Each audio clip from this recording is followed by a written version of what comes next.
class. Okay, so what is we have learned? Good morning to all of you. We had discussed about data collection of data, presentation of data, means how you are going to present your data. We have discussed in the last class. We have discussed about correlation, means something related to relationship between two variables. We have discussed all these things. So today I am going to take class on sampling techniques, and this is the just a theory class, not too much mathematical exercise. Okay, so people may join, but we will start. Okay, so sampling techniques means when the two words sampling and technique both are there in the title. So one by one we will discuss. So what is a sampling? First, you understand the concept of sampling. Means sampling and what is a sample and what is a population. So there are three terminology. One is population, means a big population, a big chunk or a big mass is known as population. Like population of all the doctors in Kolkata. Okay, population of all the employees who are working at RG Kar Medical College. This is a big population. Population of all the PGTs who are studying in Kolkata.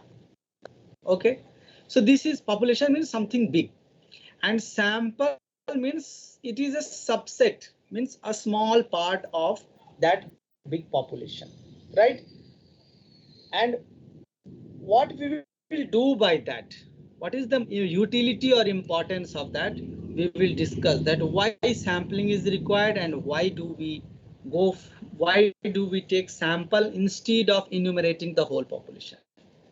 Suppose, for example, I just want to enumerate that what is the average income or average salary of people who are working at RG Kar Medical College. This is just a simple example. I just want to estimate that what is the average salary of people who are working here. Okay. So for this, there is one method, that is complete enumeration. Means every employee who is working either group A, group B, group C, group D, he is having his name in the portal, in the register also. So one by one, I just go and ask for him about the salary slip, and I just after that I will take the mean of that, and then I will tell that, oh, this is the average salary for an employee who is working at RG Kar. This is one approach. Please mute your voice. Okay. Second approach is we will take just a few population. Please unmute. Please mute. Don't unmute yourself. So what is happening here? We just take a small subset. Means we take some employees from RG Kar, and after that we will estimate, and that on that basis we will try to make a big inference, or we will generalize our result for a big population. So this is the process, and this process is known as sampling. And this process we generally do in terms of research also. Suppose I just want to know the efficacy rate or side effects of Covishield. Covishield is a vaccine. I just want to know. So one process is I just enumerate all the people who have taken Covishield, and after that, one by one, I ask with those people that what are the side effects you have faced after taking Covishield. This is one process. Second process is I just take a very few means at least an adequate number, so that on that basis we can generalize our result for a big population, those who have taken Covishield as a vaccine for the COVID, for the prevention of COVID. So this is one technique, and this technique is known as sampling. When you are hearing this whole story, it looks very simple, but when you are going to the field and actually doing the problem, it becomes complex there. Okay, Okay, so this is what is the sampling. You may be asked in your question in your viva also, what is the sampling? Sampling means drawing few unit or a subset of population to make inference about a big population or to generalize our result for a big population. This process is known as sampling. Okay, now this is a population and this is a small part. I have already discussed all these things, population of doctors, population of HIV people, and if we take a small portion of that, that will be called a sample. Now the problem here is, how many should I take and whom should I take as a sample for my study? This is the biggest problem, because when we are enumerating the whole population, we will face two difficulties. One is time will be more for the study, cost will be more for the study, trained persons will be required so that they can capture the information. So that is the problem. So for that, removing that problem, we came to the process of sampling, and we choose a sample from a big population. Now, so what is the problem we will face when we select a sample? Means sample should not be too small also, and sample should not be too big also. Means if you are taking too many big samples, this means you are just wasting your resource. And if a sample is too small, this means your result will not be generalized for a big population. Okay, so two problems will be there. So what is the characteristics of good sample? It should be truly representable, means it is representable for the whole big population, and it must be adequate in size, means at least a number should be there, at least that number should be there which satisfies the condition that that result will be generalized for the big population. Are you getting my voice? Yes, sir. Anyone of? Okay, so we will continue. So this is the beauty of sampling. Means what sampling can do, means it can reduce the cost, it can reduce the time, it can increase the speed of the research, it can increase the accuracy, and it can increase the scope for other researchers so that they can study in that area. So two things, which is 3-4 terminology, which you must know, because if you are not clear with this terminology, you will not be able to choose which sampling technique. The title of the class is sampling techniques. So there are many techniques. Only one fixed technique is not there. There are many techniques which depend upon situation to situation. So what is a sampling unit? Means unit which are selected from the population during sampling. Sampling frame means sampling frame. Sampling unit means that unit from which you are going to ask your research question. Sampling frame means a list of all the sampling units.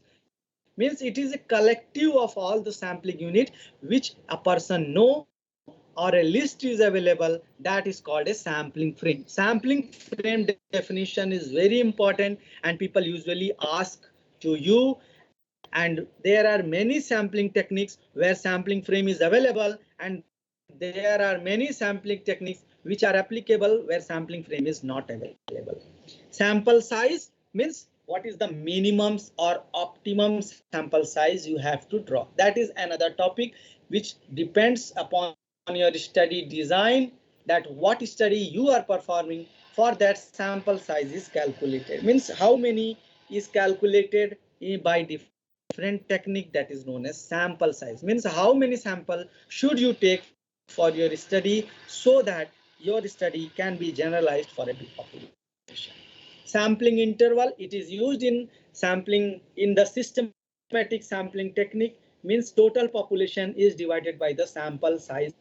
Means what is the sample size? You have to first specify, you have to first calculate according to your study, and that sample size is depending on your study design, and there are various formula for that. Okay, I am talking about sampling techniques, means how you are going to collect the data and whom you are going to choose as a sample for your study. Population, when we talk about population, we talk about parameter, and when we talk about small sample, we talk about statistics. So these are the basic definition. This is the whole summary sampling process, defining the population, developing a sampling frame. Now determine the minimum sample size, and after that you specify sample method and then select a sample for choosing a sample for your study, and then you ask the questionnaire, means what is the question you want to ask from that particular person. So there are two types of sampling which you must know, which you people will be asked in your exam also. What is a sampling, random sampling, and the other and the other one is non-random sampling. Random sampling means means there is some probability or chance attached for the selection of each individual. Non-random sampling means it is according to my choice, according to my judgment, according to my convenience, I am taking the sample. Okay, random sampling means suppose I just want to, you people are there, suppose 60, I just want to select the IQ score of you people 60. So I just selected a sample of 10. Now 10 is my sample size. Suppose, for example, now what is the chance of selecting 10 from all of you? If I do a lottery method and I do a 60 people lottery name is written there, and after that I do a lottery, and in that the chance of each person is, chance of each person will be 1 by 60.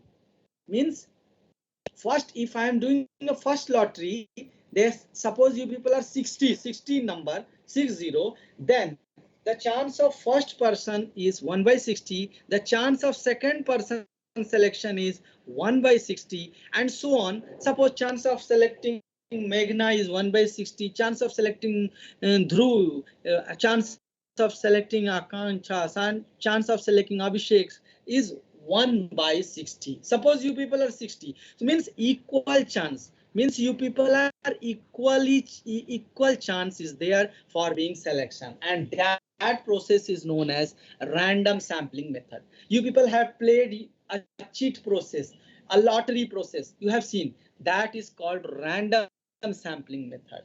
There are computer generated random table also, but a simple random sampling method is lottery or cheat method, means all the person name is written, and from that one person is got the selection, or one person got selected in the first chance.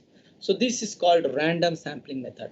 Non-random sampling method means suppose you people are 60, I saw the register that those who are regularly attending the class, I choose according to my choice. Suppose I just want to select 10 from you people, so I saw the register and I saw that those who are regularly attending the class and their marks are also good in the second prop, I choose them as my sample. So this is not, so here selection of each person is not equal, because according to my judgment or according to my convenience, I am selecting you people. So there are two methods. So this is just a rough skill. So in random sampling, there are again 4 methods of selecting. One is simple random sampling, other one is stratified sampling, third one is systematic, fourth one is multi-stage, fifth one is cluster, or various. Other than this, there are many sampling techniques. When you study only sampling, a 500-600 page book is there written on sampling. Okay, but I am just touching the skeleton of this so that you can understand the concept. Okay, now what is simple random sampling? So a simple random sampling means selection or chance of being selection is equal for all the individual. So there are two processes in this only. One is with replacement and the other one is without replacement. Suppose I just want to, the same question I am taking, I am doing a lottery, 60% name is written there in that sheet. And after that, if I am selecting the first person, and suppose Akanksha is coming in the first one. So if I am again putting her name back in that, that is called without replacement, means with replacement. And if I am not putting her name back in that, means now new denominator will be now 59. Out of those 59, this is called with replacement, means without replacement. Means with replacement means sample are taken and put back in the population. Again, in the second draw, if I do a lottery and again Akanksha name is there, then this process is called with replacement. Without replacement means I am not replacing her, means she has selected in the first lot, and now in the second lot the total population is now 59, and from that 59, for second sample I do a lottery, and in that Arshiyan is selected. So this is called a second sample. This will be, so this is called without replacement. So this is done either through lottery method or random number table method. No need to check about variance. People, this is for PG, that variance is for with replacement is greater than without replacement. So we generally go for without replacement. Now comes to the second technique, that is called stratified random sampling. Means we stratify the whole population. Now, why this technique is, why we had not stopped to simple random sampling? I am coming with the old example I have given about RG Kar Medical College, socio-economic status, means average income of a person. I just suppose there are 10,000 employees in RG Kar, and I just want to know, my research question is, I just want to estimate the average income. So if I do a lottery method and I select 500 people, will that estimate be a true for a big population? Yes or no? Suppose there are 10,000 employees in RG Kar, and I just want to estimate the average income, and out of that 500 samples I have to take, because I am not enumerating the whole population. 500 samples I have taken, so randomly I have taken 500 people. So will that be a good sample? Means what I will get an average income that will be true or something false in that? So it will not true. It will not be it will not be a good sample, because what happened sometimes, what happened that out of these 500, by random I choose 300 people from group C and group D only. Or it may happen that from that 10,000 I have chosen 400 people from group A only. So my estimate will be wrong. My estimate about the average income will be wrong in that case. So in that case, we have to go for second sampling technique, that is called stratified random sampling. Means we stratify the whole heterogeneous population into homogeneous groups, and then we do our simple random sampling. So in both the above technique, one thing that is common is we had the sampling frame. Sampling frame was available with us. Means list is available for all the people who are going to participate in my study. Sampling frame is available. So in stratified sampling, first method is we stratify or divide the whole population. Now 500 samples I have to take. So I stratify the population of 10,000 employee into groups. Now 1,000 is group A, 1,000 is group A, 3,000 is group B, and 3,000 is of group C, and 3,000 is of group D. Okay, so from these, now I will choose suppose I have to choose 500, then according to the proportion, I choose 100, 100 from each. 100, no, suppose I take 80, according to their population proportion. Suppose they are 100, so I take 60%. So 60% of this 100 is 60. 60% of 300 is 180. So like this I choose, and that will be a homogeneous one, and that strata from, and that is done by the process of simple random sampling.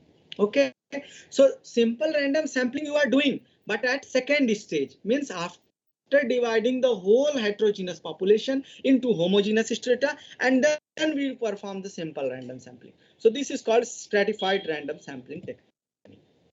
Now comes to one more sampling technique. This is called systematic random sampling. Systematic random sampling, in this, the first one is randomly chosen. Means we are having the list of all the people. First one is randomly chosen, and now for suppose there is 10,000 population, 500 I have to choose. So we have to compute the sampling interval here. So 10,000 divided by 500, and that will give 20. Okay, 20. So 20 is the sampling interval. So first person is randomly chosen according to their according to a lottery, according to a random method, and after that 20th person is will be chosen according to their joining position. Suppose we talk in terms of that who has joined first, 1984, 1980 to 2021. So who has joined, according to that we will choose by skipping an interval of 20. So this is called systematic sampling. Means first one is randomly chosen and the other are chosen with an interval of that n by capital N is population size divided by sample size, k with an interval of k, and this process is called systematic random sampling. Now comes to the next one. This is called cluster sampling. Cluster sampling is very important to understand because always we don't have sampling frame. Means we don't have the list of all the people who are working. Suppose a researcher is interested to find out the use of contraceptives among sex workers. Okay, so where will I get the list? No list is available. No sampling frame is available for the who are working as sex workers. So in that case, we will choose a particular locality and choose all the person in that locality as our sample size. This is what you call cluster sampling. Cluster means a chunk. Means a chunk is taken, a whole chunk is taken as a sample for your study. Okay, so this is called cluster sampling. So the beauty of cluster sampling is that if sampling frame is not known to you also, then in that case you can perform a technique that is called cluster sampling technique. And in that you choose the whole homogeneous group. You choose the choice of group or cluster is very important here. So there may be when you are choosing a cluster, there may be an error also. So this error happens when you are doing a cluster sampling. So after that, we do a study design, we increase the sample size. When you come to PG, then in that case, to remove this cluster error means if your cluster is not homogeneous, then there will be an error that is called sampling error. So to remove that, we multiply it by 1.5, that is called design effect, means we increase our sample size. Now next step is multi-stage sampling. So this is a big, when any survey which is carried out for a big country, for a big state. So in that case, if you are confused that which sampling technique you have to use, then you simply go for multi-stage sampling. When you see the researches which is done by WHO or which is done by a national survey, national immunization coverage, they all do multi-stage sampling. Means at each stage they select the population. Means when you are doing a multi-stage, first stage you have to select, suppose you want to conduct any survey, immunization coverage survey, that how many person are getting immunized. So first you divide the whole India into 4 zones. After that, from each 4 zone, we select two states, and from these two states, we then select 10 districts, and then 10 districts, we select 20 household. So this is a step-by-step process. So this is basically done when we are having a big task, and when sample size is very big also. So in that case, multi-stage sampling is the best choice for selecting a sample. Now comes to non-random sampling or non-probability sampling. This sampling is very important when there is nothing known about research. Means when suppose there are problems, suppose the latest problem which came in 2019, that is related to COVID-19, nothing was known. So in that case, how to choose a sample, means the person wants to find out that what are the characteristics of these persons who is getting infected by this COVID-19. So in that case, they choose a convenient sample. Means according to the choice, means the person who is nearest to them, they choose as a sample, and they ask the problem, that are you suffering from that the same problem, you are having flu, you are having headache, they ask the question. So in when a problem is very unknown or a very new problem is there, then in that case non-probability sampling techniques is very helpful. It is also done in qualitative research. Means when you are doing a qualitative research, then in that case this non-probability sampling are very helpful, and they help us to think in that direction, that what is the probable chance or cause for this disease. Means how many people are suffering from this disease, and what is the chance, what are the reasons for that. So non-probability sampling is very essential in that case. So don't think that only probability sampling is important. Non-probability sampling is also important when the problem is very unknown, when the disease is very rare in nature, when something is very unknown, that why these people are suffering from this type of infection, then in that case we do a non-probability sampling. And this is also known as exploratory research. Means we explore the situation of any disease by doing this non-probability sampling techniques. Okay, so non-probability sampling is, there are various types. One is convenience sampling, other one is judgment sampling, and the other one is quota sampling, and one more is snowball technique. So one by one we will discuss. So convenience means according to convenience of the researcher.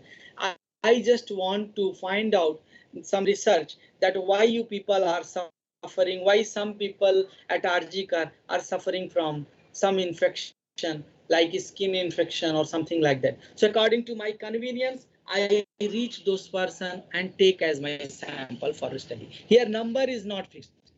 I just took them, and I just want to explore the situation for that.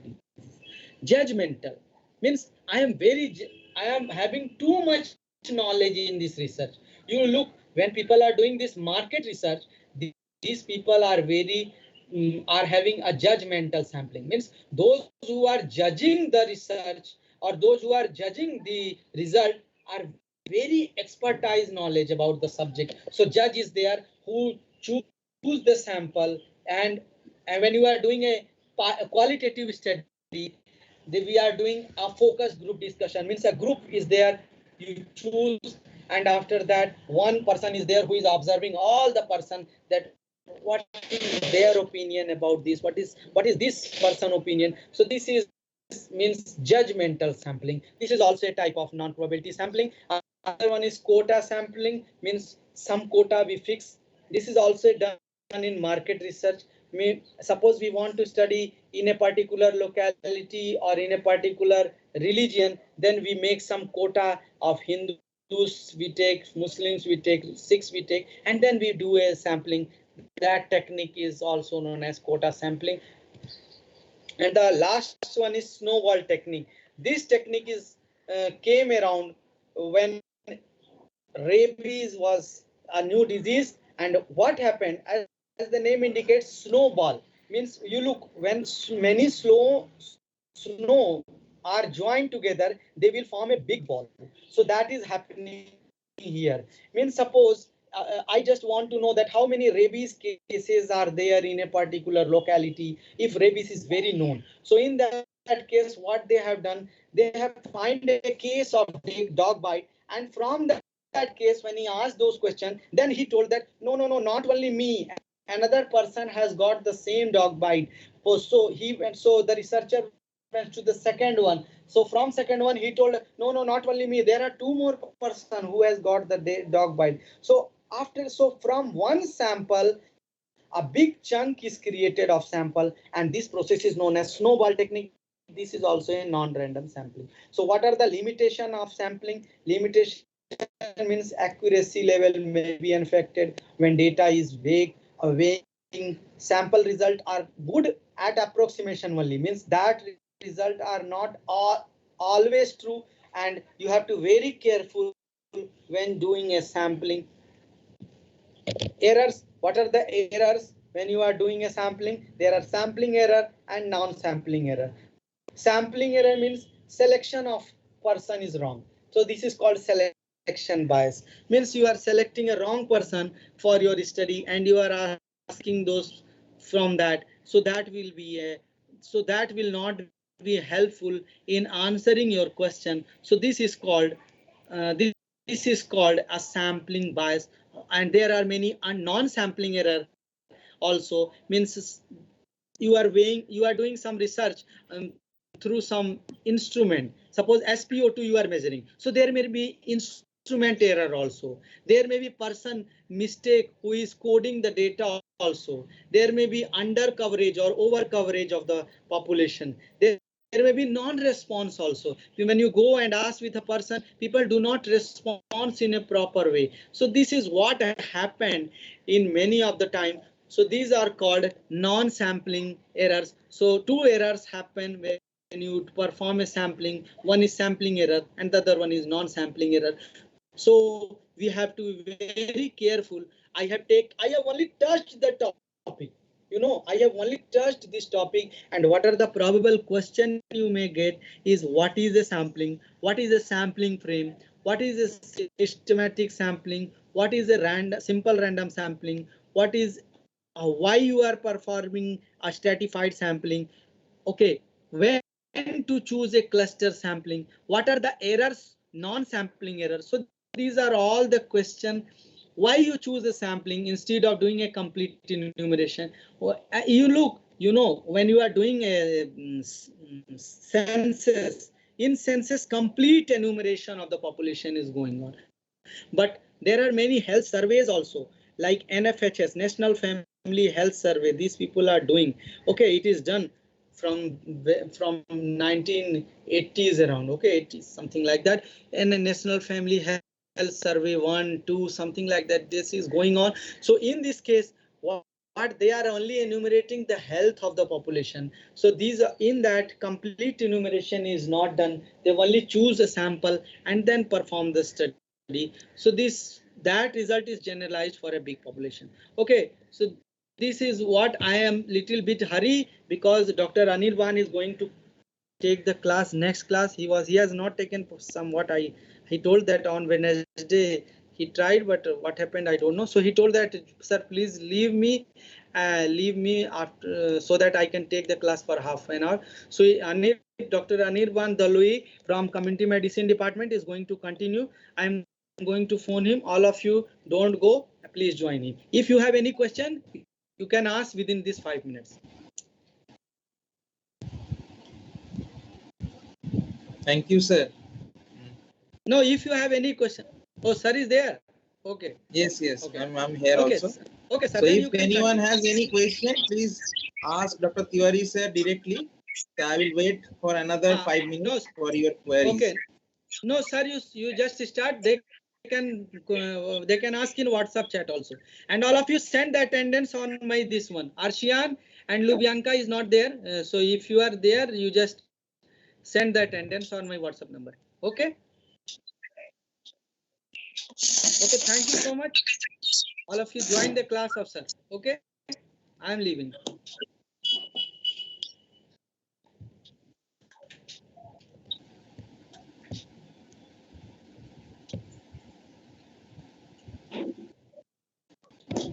Thank you. So students, we are going to have some ideas on the practical classes that has been scheduled to happen on 28th. So from due to some unavoidable circumstances, I had not taken the class. So today will just give a brief idea, and whatever you need in your practical and theory part, we'll discuss on that. So just wait.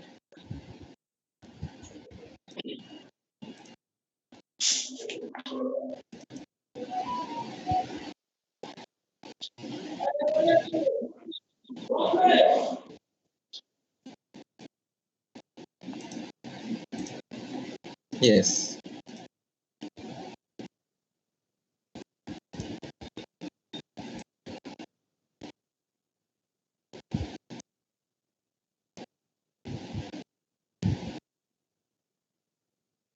So is my slides are visible?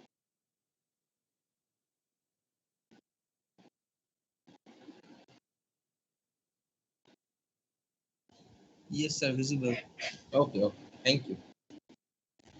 So we are going to give some idea on iodine testing kit, circuit tape, infantometer, and weighing machine today. So what is iodine testing kit? This iodine testing kit is comprised of these materials. Like, so this is a box. These solutions are there. There are two solutions, 2 or 3 solution ampoules, which contains 10 ml of each test solution. There is a written test solution. One red ampoule, it contains recheck solution. This is your color chart with circular color spots to match with the result. A small container is there and a labeled detailed instruction sheet in the local languages, preferably in our West Bengal, it is English. So what is it? It is a very essential and useful tool that helps us to identify the salt concentration, there is iodine concentration in common salt, and this is a part and parcel of the mission to combat the lack of iodine in daily diets of millions of people across the world. So these field test kits that allow the iodized salt manufacturers, quality controllers, health inspectors, social workers, NGO activists, school children, even public health specialists, all to assess the amount of iodine in the iodized salt. So what are the steps? The steps are as below. First of all, a few spoons of the salt for testing is filled with a small cup and spread flat, like this. This small cup, container, you will take the salt with it and just spread it over the sheet or paper. A test solution ampoule is opened by piercing it with a pin, and test solution is dropped on the salt surface till the surface is flooded. This is test solution. This should be given over this salt which is spread over the paper, and it should be flooded. The reaction liberates the iodine in the salt, and depending on the content of the iodine, solution changes the color of the salt. Here you can see, if this is in white, pure white, the parts per million of iodine in the salt is 0. So we already know that the concentration of iodine in common salt should be 30 parts per million in the manufacturer side, and the user side or beneficiary side it will be at least 15 parts per million. So for ideal common salt, if we check the iodine, we have to match these color, these above 15 ppm with the reagent and the salt reaction color. The intensity of the color varies with the amount of iodine I have already mentioned. And what is the role of this solution or recheck solution? A few drops of recheck solution can be sprayed on the salt surface because using the test solution, because sometimes there are some kinds of coloring agents can be added in the salt. So to neutralize them, this recheck solution is used prior to the testing. So this is a very important, just identify, just memorize it. This is for identification. The examiner can ask you what are the steps of iodine testing, and therefore you will be asked regarding the National Iodine Deficiency Disorder Control Program. So this is the sequence of questioning. So first of all, you should know what is National Iodine Deficiency Disorder Control Program. The full name should be very much noted. Deficiency of iodine can cause the physical and mental retardation, cretinism, abortion, stillbirth, death, mutism, squint, and various types of goiter. These should be remembered. What is the goal? Goal is the prevalence of iron deficiency disorder to below 5% in the country, to ensure 100% consumption of iodized salt, which is, as household level, the concentration should be 15 parts per million. So objectives: surveys to assess the magnitude of iron deficiency disorder, supply to iodized salt in place of common salt to everywhere, reservoirs to assess the iodine deficiency disorder and the impact of iodized salt after every 5 years of the districts, laboratory monitoring of the iodized salt and urine iodine excretion, and health education and publicity. This is very common. So this is the most important part, is the supply of iodized salt in place of common salt, and this is called one type of food fortification. Now I am going to give you a detail of monitoring child in a case of children, monitoring of growth and development. So assessment of nutritional status should be done. This should be done through normal growth, physical growth, weight, and height. These are the 4 primary criteria. You just remember these 4 only. With these 4 basics, you can evaluate the nutritional status of a child. So it will be helpful in pediatrics posting also. So what is it? It is called Sackey step. Sackey step, how do you identify? It's like a tape.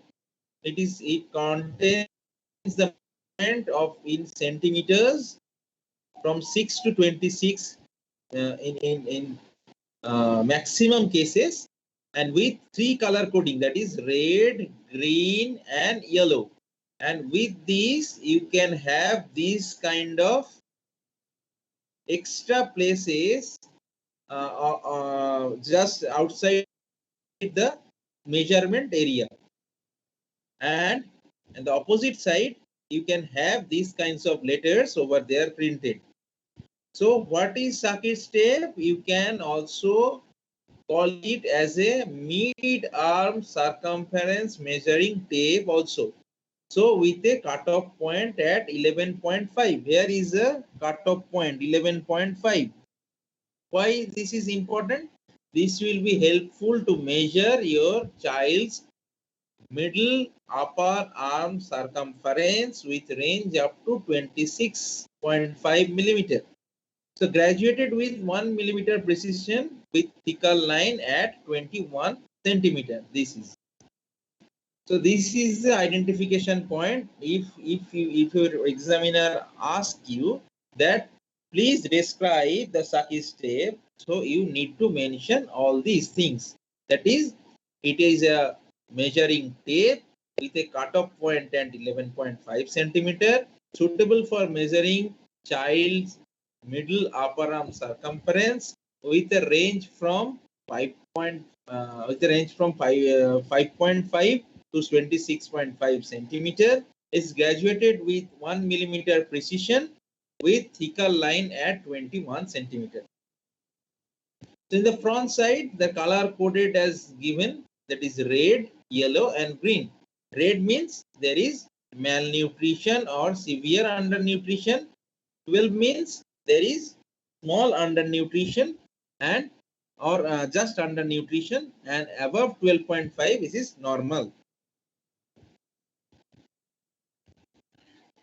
What is the method of finding the midpoint of the arm? This is the most important in case of both your community medicine posting as well as your examination as well as in your pediatric teaching.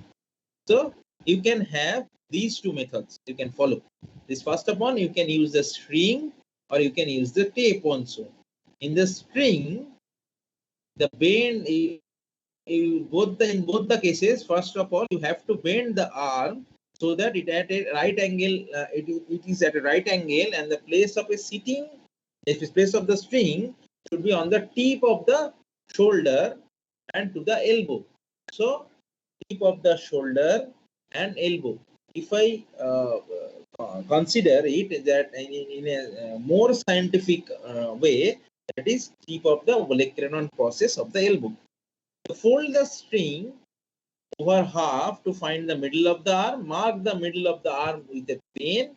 Straighten the arm. So before measuring the mid-arm circumference, you have to straighten the arm.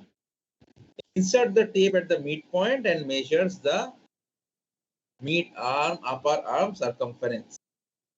So just be sure about that it should not be too tight or should not be loose. And in case of tape method, the same procedure, just you have to measure the length of the upper arm, that is from the tip of the shoulder to the tip of the olecranon process, that is tip of your elbow. So that should be measured, and then half of the measurement will be marked, the midpoint will be marked with a pen. So this is the measurement this side. So in this window you can have, this is the mark pointer. So in this window you can have the measurement. So this is the window.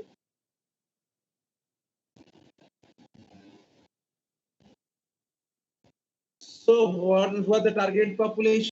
You can be asked in your exams that why this is needed.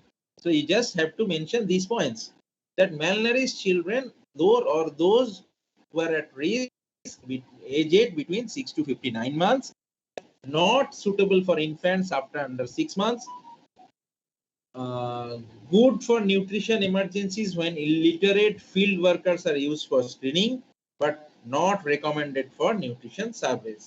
Now, this is another thing. This is, now we have already defined the mid-arm circumference. Now we are giving the details of length measurement or height measurements. In the adults, it should be height, and in the neonates, the children and infants, it is infantometer, because we are taking the length of the baby. We are not taking the height of the baby. Height, when the baby can stand, then we can measure only the height. Otherwise, it is length of the baby. So in case of this height or length of the baby, children below 2 years are measured by using the infantometer. Baby is made to lie on the scale and crown heel length is measured. For children above 2 years and adults, a vertical measuring rod anthropometer is used. Measuring scale should be capable of measuring the accuracy of 0.1 centimeter. So this is infantometer. This is headboard.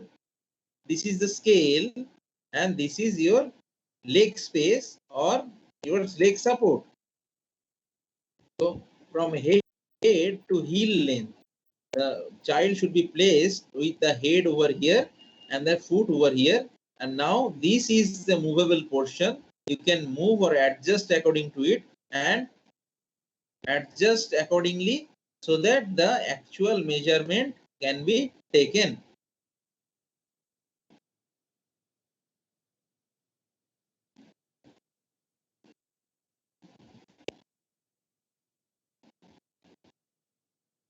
So what is the standards of this? It is for your theoretical purpose. The length of the baby is at birth is 50 centimeter. First year increases by 50% to 75 centimeter.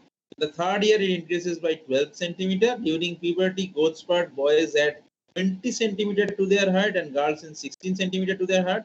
Indian girls reach 98% of their final height by 16.5 years.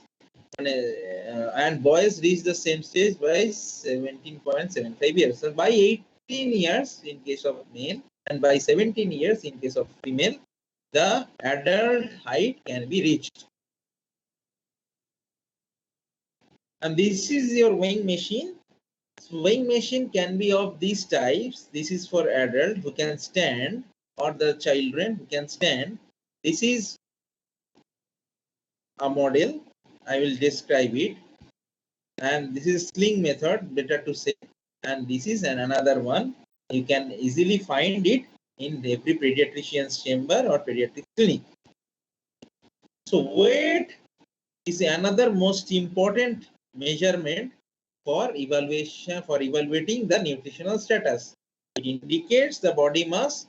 It is sensitive to even small changes in nutritional status due to childhood morbidity like diarrhea. Because in case of diarrhea, there is severe malnutrition, there is moderate to severe malnutrition can happen, and these will reflect to your body mass and which can be measured by your weight. And there are several kinds of measurement from the indicators which can be measured through this weight, height or length and your age. So the children's age. So specifying this weight for age, height for age, height for weight, like that, you have to put these measurements in your different growth charts, or you have to check it with the reference frame so that you can get the idea of whether the child is in the malnutrition state or in the undernutrition state or in the overnutrition state or the normal state. So serial weight recording is more valuable for progressive growth of the child. So what is the technique? To measure weight beam or level accentuated scale with the accuracy of 50 to 100 grams are preferred. So portable Salter scale. This is portable Salter scale. The child is suspended from a scale which is hung from a branch or a tripod. The special pans are used to weigh the babies. Robust, cheap and easy to carry. These scales should be replaced after 1 year because stretching the springs and inaccurate readings.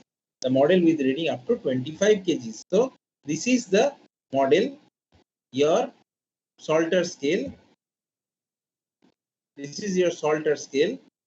And in Salter scale, the baby is placed in this pouch and it should be hung from a solid strong hook in the preferably in the your roof of the house. So here it is given that it is can be a branch or the tripod, but generally we are hanging it from a hook placed in the roof of the house. So bathroom scales are not recommended as errors up to 1.5 kg. So it is a bathroom scale. For adults, it is not accurate. It can give the false measurement of 1.5 kgs. So it is better to avoid, but in case of adult, we can consider it because these 1.5 kgs are not a matter in the consideration of adult.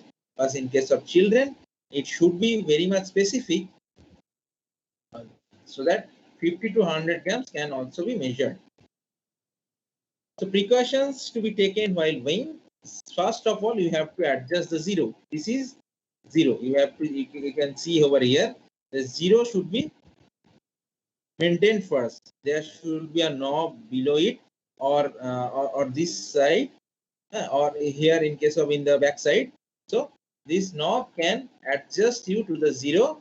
Minimal clothing should be worn without shoes. That is, so avoid the extra weight by from your clothing and your shoes, etc. While recording the value, do not lean against or hold anything. So this is very much important. Do not lean forward. Be straight over there. Preferably record under basal conditions in early morning. Most types of the scales are sensitive to dust and mud. So this is for your technical purpose. On an average, a baby weighs double the birth weight by 5 months. It's very important. Just write down these points for your further any further queries so that you can ask any questions rapidly. So it doubles the birth weight by 5 months, trebles by 1 year, and quadruples by 2 years. Very easy to understand. By 5 months, the baby's baby's birth weight is 2.9 kgs or 3 kgs, I guess 3 kgs. So 3 kilograms when the baby is born. So after 5 months, it should be, and the rough estimation gives us that it should be double. That is your 6 kg, around 6 kg. By 1 year, it will be triple, like it's 9 to 10 kgs. By 2 years, it will be quadruple, like it is 12 kgs. So around 12 kg or 12 kg, more than 12 kgs, good for the rough estimation. A baby should gain at least 500 grams per month in the first 3 months of the life. If the growth is less than this is a points to malnutrition. In different parts of India, the average birth weight is 2.7 to 2.9. So we are defining the underweight. We are defining the low birth weight baby and very low birth weight baby. Low birth weight baby is below 2.5 kgs. Very low birth weight baby is below 1.5 kgs. So it is already mentioned. So weight for age is used to classify the malnutrition and the growth retardation. So I have already mentioned that there are the different kinds of indicators. This is indices. So using your hair length, weight, and age, we can determine these things like weight for age, height for weight, height for age, etc. So this is a completion. I am just giving a brief overview. So this is iodine testing kits. If the examiner asks you what is it, you have to mention this. This is iodine testing kit or the field iodine testing kit. It contains, what does it contain? You should mention these components. What is the procedure of testing iodine in a common salt which will be given to you, or you have been asked, you can be asked that you are a field level worker, you are field level surveyor, and you went to any village where there is a iodine deficiency disorders reported. So how can you intervene? So this is a Shaki tape. Shaki tape is very good. Is giving us a very good measurement of your mid arm circumference, mid upper arm circumference, and it is very much needed to assess the nutritional status. How we can measure this? We have mentioned it. How we can? If people will ask you, the examiner will ask you how to choose the midpoint. You are saying that that certain the tape should be inserted at the midpoint, and we have to measure the mid-arm circumference. Then the examiner will definitely ask you how will you measure the midpoint. So this is the answer. Who are the target population? These are the mentioned here. Infantometer. Why or height or length is required?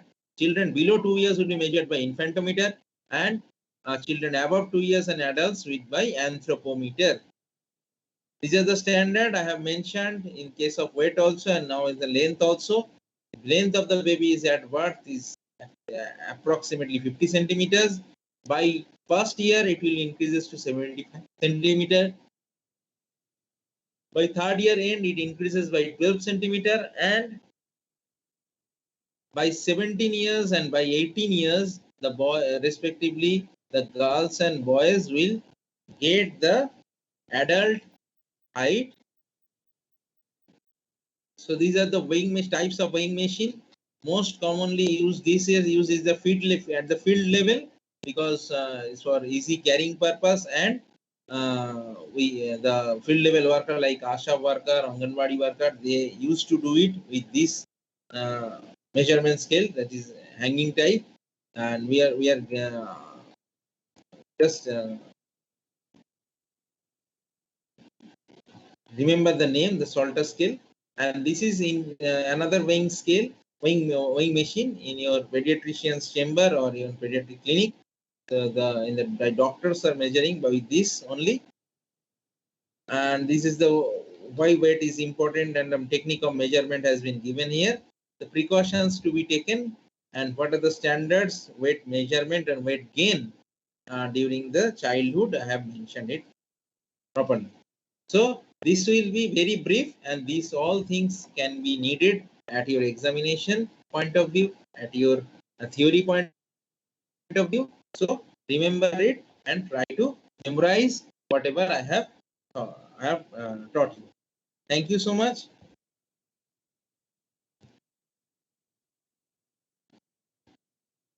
So I hope today's both classes will be helpful for all of you.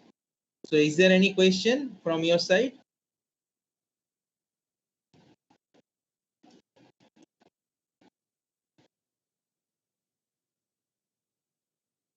Students?